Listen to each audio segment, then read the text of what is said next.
मोदी हटाओ देश बचाओ, भाजपा हटाओ संविधान बचाओ। परदेश से काला पैसा लाएंगे, हर एक के खाते में 15 लाख जमा करेंगे, किसानों की कर्ज माफी, रोजगार का निर्माण और इस तरह के सैकड़ों वादे करने वाली मोदी सरकार जनता के वोटों की भीख मांगने के सहारे दिल्ली में काबिज हो चुकी है। लेकिन इन वादों का पूरा करना तो दूर की बात, इस सरकार ने सिर्फ अडानी अंबानी के लिए पूरे देश को दांव पर लगाया और हिंदुत्ववाद के नाम पर संविधान पर वार किए। लिहाजा देश को मजलूमों और शोषितों की आवाज बनकर धर्म के नाम पर राजकारण खत्म करने के लिए मुंबई के आजाद मैदान पर सीपीआई की जानिब से बड़ा मोर्चा प्रकाश रेड्डी के नेतृत्व में निकाला गया। अब पेट्रोल पंप के बिलों पर मोदी के खिलाफ नारा बुलंद। मुंबई के विक्रोली वेस्ट पर मौजूद साई बालाजी पेट्रोल पंप के एक बिल पर लिखा हुआ है कि अगर पेट्रोल की कीमतें कम करना हो तो मोदी के खिलाफ वोट दिया जाए। याद रहे कि पेट्रोल की बढ़ती कीमतों ने सेंचुरी मार दी है और इसी जानलेवा महंगाई की वजह से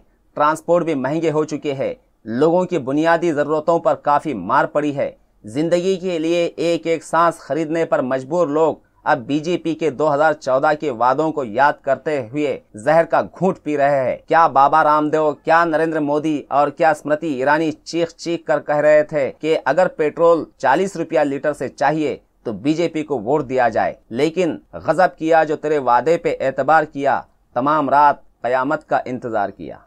नजीब अहमद की तलाश खत्म। सीबीआई ने अखिल भारतीय विद्यार्थी परिषद को बचाने के लिए सबूतों को खत्म करने और गवाहों को धमकाने के अलावा कुछ नहीं किया। जवाहरलाल नेहरू यूनिवर्सिटी के लीडर नजीब अहमद की गुमशुदगी के मामले में सीबीआई की क्लोज रिपोर्ट को बंद करने की मांग की गई थी। कोर्ट के फैसले के बाद मीडिया से बातचीत करते हुए नजीब अहमद की वालदा नफीसा बेगम ने कहा कि मेरे बेटे को गायब हुए 2 साल गुजर चुके हैं। मुझे दिल्ली हाई कोर्ट से बहुत उम्मीदें थी, लेकिन हमें मायूसी उठानी पड़ी। जैन समाज के हर शख्स को चाहिए कि वो 4-4 बच्चे पैदा करे, वरना जैन मजहब खत्म होकर रह जाएगा। ये विवादित बयान जैन मुनि आचार्य निर्भय सागर ने दिया और पूरे मुल्क में हंगामा खड़ा हुआ। उन्होंने ये भी कहा कि जैन धर्म के नौजवान लड़के लड़कियां दूसरे धर्म के लोगों के साथ शादियां न करें, वरना इनका सोशल बायकॉट किया जाएगा। भोपाल में जैन धर्म के 3000 की संख्या में शामिल लोगों में उन्होंने कहा कि आज जैन धर्म डूबता जा रहा है और आज मुल्क में सिर्फ